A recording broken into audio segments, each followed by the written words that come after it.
Okay, gentlemen, now today we're going to be graphing linear inequalities. Okay? This is easy, but it's just really a review of graphing lines. The line becomes a boundary, and then we shade on either side of the inequalities. You guys are going to remember because we talked about this in 7th grade. Okay? Now, the first thing that we've got to do is we have to treat this thing just like a line, like an equation. All right? So I want to get y equals mx plus b. I'm going to write y equals mx plus b because that's something that we've got to remember. We need to treat it just like that. We want to write it in function form or slope-intercept form.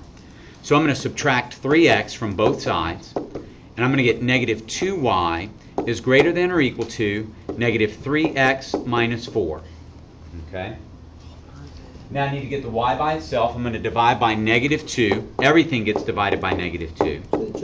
So it's going to give me y is now less than or equal to, because I divided by negative 2 on both sides, 3 over 2x plus 2.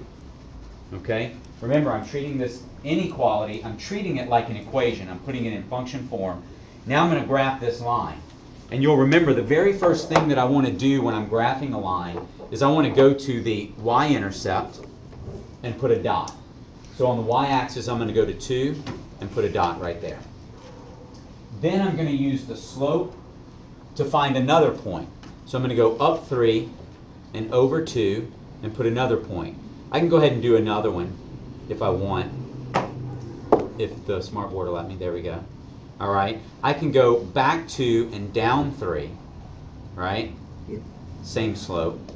Now, before I draw the line, I need to decide if it can be equal to the line. Okay?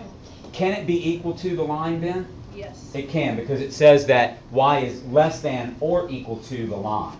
So that means I'm going to draw this line solid. Okay? Now, this is probably that's the easy part, right? Putting it in function form and graphing the line. This is the part that I need you to get.